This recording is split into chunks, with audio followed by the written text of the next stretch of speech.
বিষয়গুলো আসলে আপনারা কিভাবে দেখছেন এবং আপনারা কি কি পদক্ষেপ নিচ্ছেন? ধন্যবাদ।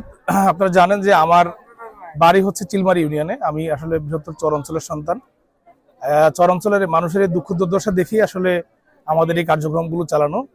আমি সর্বপ্রথম ছাত্রদলের পক্ষ থেকে বিএনপির ভারপ্রাপ্ত চেয়ারম্যান জনাব তারেক রহমানের নির্দেশনায় তার কার্যক্রম শুরু করি। এরপরে ধারাবাহিকভাবে অনেক হচ্ছে। আজকেও প্রায় 1000 পরিবারের মধ্যে জনাব শরীফউদ্দিন জুয়েলের নেতৃত্বে ত্রাণ দেওয়া হচ্ছে।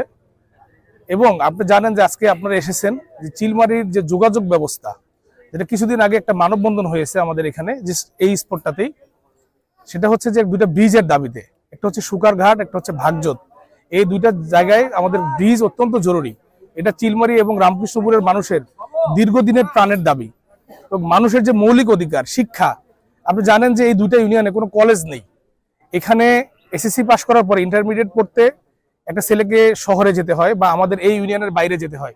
যেহেতু এটা চরাঞ্চল, সবার আর্থিক অবস্থা একরকম নয়।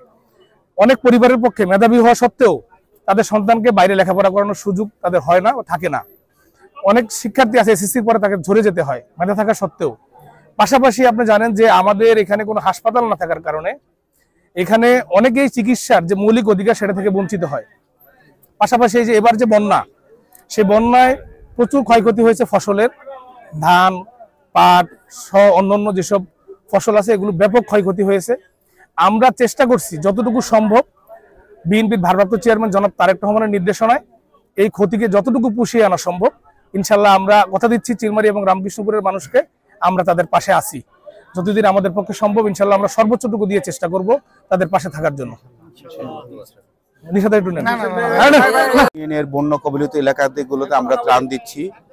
আমরা বিএনপির ভারপ্রাপ্ত চেয়ারম্যান জনাব তারেক রহমানের নির্দেশে আমরা ত্রাণ কার্যক্রমগুলো আমরা পরিচালনা করছি এবং এখানে আমাদের সাথে দৌলতপুর উপজেলা বিএনপির প্রতিষ্ঠাতা সভাপতি সহ স্থানীয় গণ্যমান্য ব্যক্তিরা আছেন। আমার সাথে উপস্থিত আছেন ছাত্রদল কেন্দ্রীয় কমিটির যুগ্ম সাধারণ সম্পাদক এই চিলমারি ইউনিয়নের কৃতি সন্তান দেওয়ান সাইদুল ইসলাম পলাশ, উপস্থিত আছেন কুষ্টিয়া জেলা ছাত্রদলের বিপ্লবী সদস্য সচিব খন্দকার তসলিম উদ্দিন নিশাত সহ ছাত্রদল, যুবদল, কৃষক দলের আহ্বায়ক আরিফুল ইসলাম নান্নু সহ বিভিন্ন অঙ্গ সংগঠনের নেতৃবৃন্দ মানুষ উপস্থিত আছেন।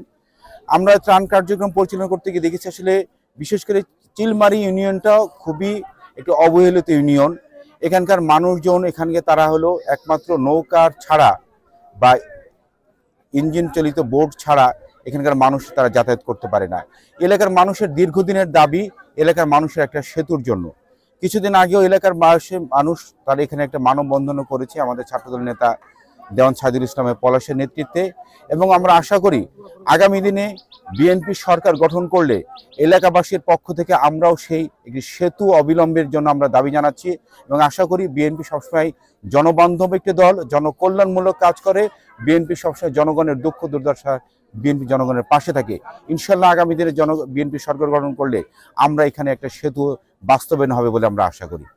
এবং এখানে আপনারা জানেন শুধু এটা না, দৌলতপুর উপজেলা বাংলাদেশের একটি অন্যতম বৃহৎ একটি উপজেলা।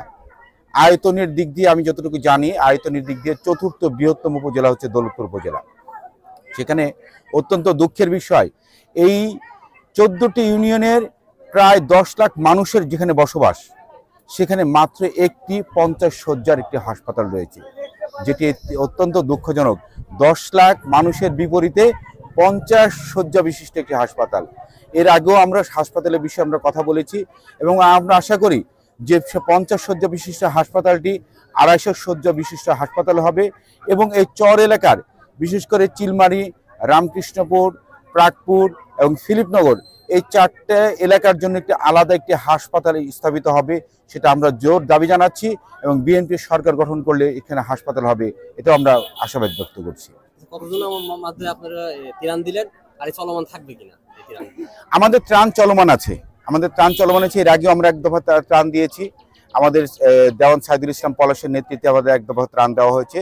আজকে আমরা সকল বিএনপি, দৌলতপুর উপজেলার বিএনপি, যুবদল, ছাত্রদল, স্বেচ্ছাসেবক দল, কৃষক দল সবাইকে নিয়ে আজকে আমরা ত্রাণ কার্যক্রম পরিচালনা করেছি। আমরা প্রায় আজকে 1000 পরিবারকে আমরা আজকে ত্রাণ দিয়েছি এবং আজকে আমাদের একটি মেডিকেল ফ্রি মেডিকেল ক্যাম্প আছে। ফ্রি মেডিকেল ক্যাম্পের মাধ্যমে এখন যেহেতু পানি নামতে শুরু করেছে, মানুষকে আমরা সেই চিকিৎসা সুবিধার জন্য আমরা ফ্রি মেডিকেল ক্যাম্প করছি। এবং শুধু সেটাই না, পানি নেমে যাওয়ার পরে এখানকার মানুষের জন্য যে চাষাবাদের যে ক্ষয়ক্ষতি হয়েছে, ব্যাপক ক্ষয়ক্ষতি হয়েছে, আমরা তাদেরকে বীজ দিয়েও তাদেরকে আমরা সহায়তা করবো আমরা।